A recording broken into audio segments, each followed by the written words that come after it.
Hello, everyone. This is Rick, and welcome to Astral Club. This is Satanic Black Mass. Before we get into it, just want to mention Patreon. If you'd like to support the channel on Patreon, when you do so, you get advanced episodes commercial free on Sunday, a library of downloaded episodes for your podcast app, and a Patreon email where we can talk back and forth. And if you're interested, you will find a link in the description.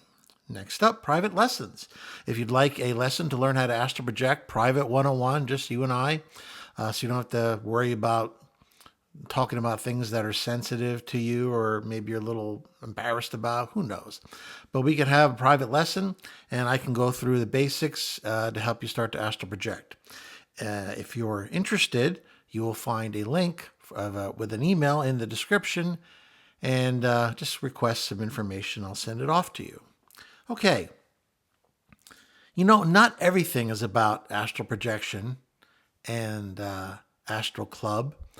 So let's talk about a story I've got that kind of gives you a viewpoint into Rick back when he was in college in the early 80s. In my small town, not much of interest really ever happened. It's changed now because a big highway came in and all kinds of folks came flooding in, and it's changed the whole character of the small town that I grew up in. But let's just say that watching paint dry was probably among the more interesting things you could do in my small town. So when I went to college, it was also near my hometown. I stayed at college, but my hometown was close by. And I ran across an ad that was in one of the local papers that I read, as well as the New York Times.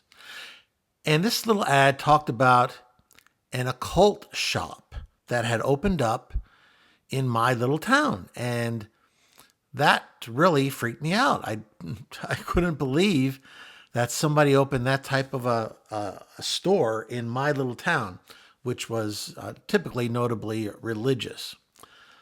So I was interested, to say the least. I came up with an idea, though. I went to the school paper and I said, hey, this whole satanic panic thing that's going on right now? Back when I was in school, the whole satanic panic started occurring. This was when thousands of people would come forth, usually under some sort of hypnosis, where they recalled, or thought they recalled, being abused in a satanic ritual. So it was quite the news story for that time. And my proposal for the article was to go to this shop and see what this guy had to say about the topic. And the people thought it was an interesting idea for an article. So when the weekend came, I went off and I traveled to this place. It was downtown in my small town. And it was a little hole in the wall kind of shop where you had to walk down the stairs to get below ground level. Once inside, it was a very small shop, but it was very curious. When you looked around, you could see human leg bones dangling along a wall. He had real skulls and shrunken heads, grinning right next to the crystal balls. He had a rack of magic potions, herbs, spell-producing candles. There was also bats, tarantulas, and scorpions, all safely encased in glass, thank goodness. He also had fierce-looking knives scattered throughout the shop, and spears and swords lay across pipes on the ceiling. And there was this great horned sorcerer's helmet and a selection of whips, because you can't have a curio store without a selection of whips. I can't believe I have to say that.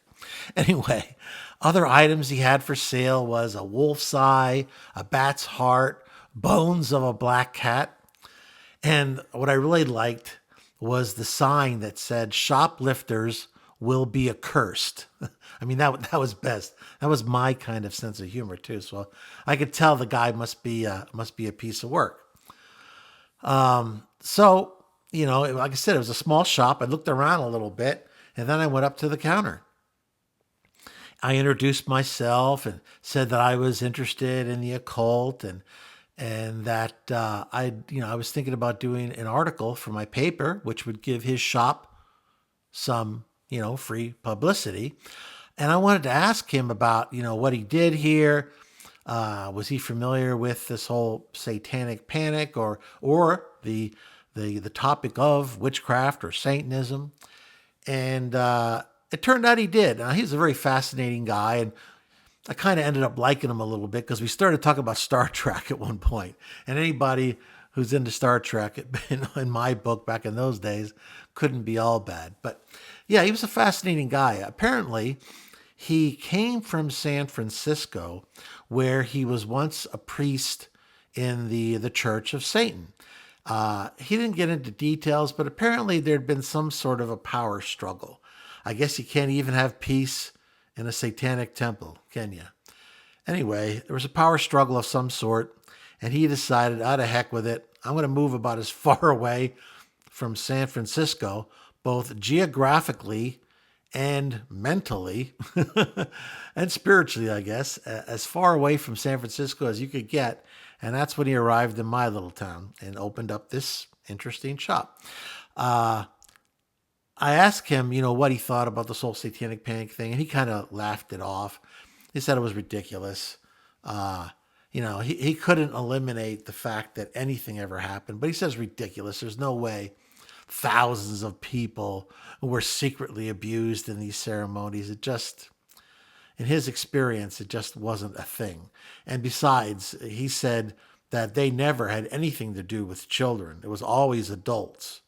So, I took him at his word because, why not? It kind of made sense to me because, quite frankly, I had a hefty skepticism too about all these thousands of supposed unconscious or subconscious victims who had buried this trauma of being, sacrificed or whatever in a satanic mass, black mass. So that made sense to me. As we talked, I asked him a little bit more about the Black Mass and what was involved. And he said, you know what? If you're really that interested, we're going to be having a Black Mass next weekend. And you're welcome to participate. So how could I say no to that? What better way to get the information that I'm looking for? So next week arrived, and I was getting ready to go to this ritual, and I thought to myself, I wonder what you're supposed to wear for a black mass. It hadn't occurred to me to ask if there was a dress code of any sort. As a college student, my apparel that I had available in my closet was pretty limited, so I put on a pair of jeans, I think Levi's, and a shirt. And I went off to meet my destiny at this occult shop. I arrived, and I was happy to see that nobody had on any special clothes of any sort, so that I didn't look completely out of place.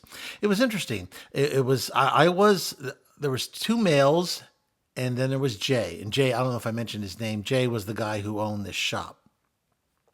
I thought it was interesting the fact that what kind of name is Jay for a satanic priest, right? But anyway, his name was Jay. And so it was two guys and Jay, so a total of three guys. And then there was 10 women, which I was pretty happy about for the most part. I love that kind of ratio back there in my college days. And a few of them were around my age, and they weren't bad looking. A few of them were pretty good looking. Some of them were older, but whatever. If you're into the whole Mrs. Robinson thing, from the movie The Graduate, that's all on you. But so it was pretty interesting. The next part, though, kind of freaked me out a little bit. There was two vans that were going to drive us to the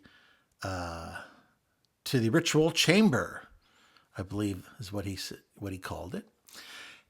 And then he blindfolded us. It was at that point I started re-examining my life choices. I was like, oh, great. Is this how it's going to end? Me sacrificed in some dark chamber somewhere with a blindfold on.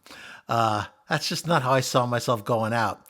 It was at that point that I really thought to myself, you probably can still get out of this. But everybody else was doing it. They didn't seem to have a problem with it. So I figured, oh, well, okay. Maybe at least I'd have company on the way out, right? But I figured I was probably pretty safe because, what's the chance that all of us were going to get massacred? I figured it was probably pretty low. Thankfully, I hadn't been watching a lot of black magic type movies lately, so I didn't have a lot of weird stuff boiling around in my head. So, yeah, I got into the van and I had a blindfold on. Couldn't see a darn thing either. So they really knew what they were doing. We traveled for about, I don't know, 15 minutes, maybe 20 minutes. I think we were doubling back. I think it was I don't think we went that far away. I believe it was just to kind of confuse us. But anyway, eventually we arrived at where we're supposed to go. Jay and someone else helped us out of the van because we still had our blindfolds on. And then we went down some cement stairs into a what felt like a below ground type room. When we first walked in there, it was a little claustrophobic. It was a little airless, a tad on the warm side for my tastes. And that's when Jay said, you can take off your blindfolds.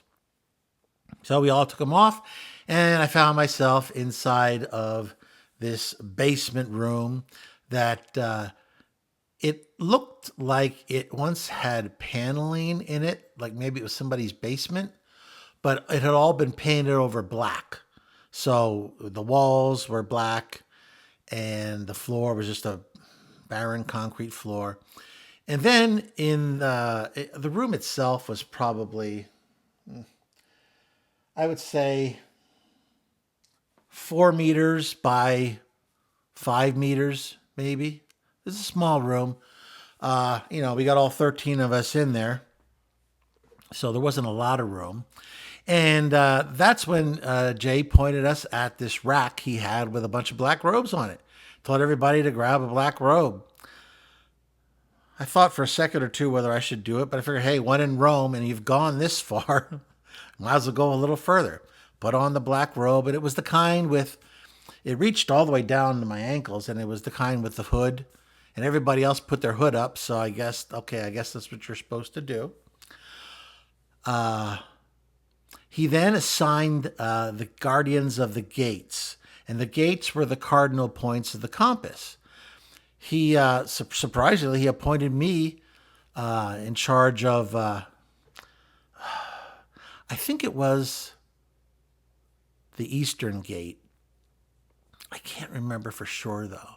He then told me that, I had a couple lines to say, and they were somewhere basically like, we summon you. Like he would say something and then we would just repeat it. So that was really, it was pretty easy for me. I mean, I used to, when I was in the speech team, I had to memorize 3 20-minute speeches. So I think I could handle that part of it. And then the ritual started. So we all took our standing spots, each one of us at the cardinal points, and the other people just kind of stood around the perimeter. And the priest, Jay, he rang his bells 9 times, turning counterclockwise and directing the bells towards the 4 cardinal points of the compass. So, he hit me in the east, and then the west, and then the south and the north. And then the ceremony began. And as it began, priest of Satan J. It still doesn't sound right, does it? That's just not a good name for a priest of Satan. It should be something else, something more ominous. Anyway, his name was Jay. It's not my fault.